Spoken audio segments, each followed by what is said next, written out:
সূরা কাউসার 11 বার পরে পানিতে ফু দিয়ে ঘরে ছিটিয়ে দিলে কি হয়, এই আমলটা যদি আপনি জানেন তাহলে আপনি কখনো এই আমলটা ছাড়বেন না। সূরা কাউসার হচ্ছে পবিত্র কোরআন কারীমের ছোট্ট একটি সূরা। 114টি সূরার ভিতরে 108 নম্বর সূরা হচ্ছে সূরাতুল কাউসার। মাত্র 3টি আয়াত রয়েছে এই সূরার ভিতরে।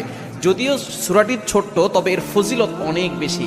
আপনি যদি সূরা কাউসার 11 বার পড়তে পারেন, কিভাবে আমল করবেন আমি বলে দিব, তবে কি কি উপকার পাবেন সেটা আমি বলে দিচ্ছি। নাম্বার 1, 1 নাম্বার হচ্ছে এই আমলটা করার মাধ্যমে আল্লাহ তাআলা আপনার ঘরের সকল অভাব দূর করে দিবেন। দ্বিতীয় নাম্বার হচ্ছে আল্লাহ পাক রব্বুল আলামিন আপনার ঘরের ভিতরে বরকত দান করবেন।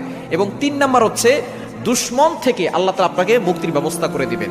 এবং 4 নাম্বার হচ্ছে আপনার জানমাল নিরাপত্তার ব্যবস্থা করবেন আল্লাহ তাআলা। এবং 5 নাম্বার হচ্ছে হাউজে কাউসারের পানি আল্লাহ তাআলা আপনাকে দান করবেন। কেননা এই সূরা কাউসারের ভিতরে ইন্না আতাইনাকাল কাউসার, হাউজে কাউসারের ব্যাপারে আল্লাহ পাক রব্বুল আলামিন বলে দিয়েছেন যে এটা নবী সাল্লাল্লাহু আলাইহি ওয়াসাল্লামকে আল্লাহ তাআলা হাদিয়া দিয়েছেন হাউজে কাউসার। একমাত্র আমাদের নবীজি সাল্লাল্লাহু আলাইহি ওয়াসাল্লাম তার উম্মতদেরকে হাউজে কাউসারের পানি পান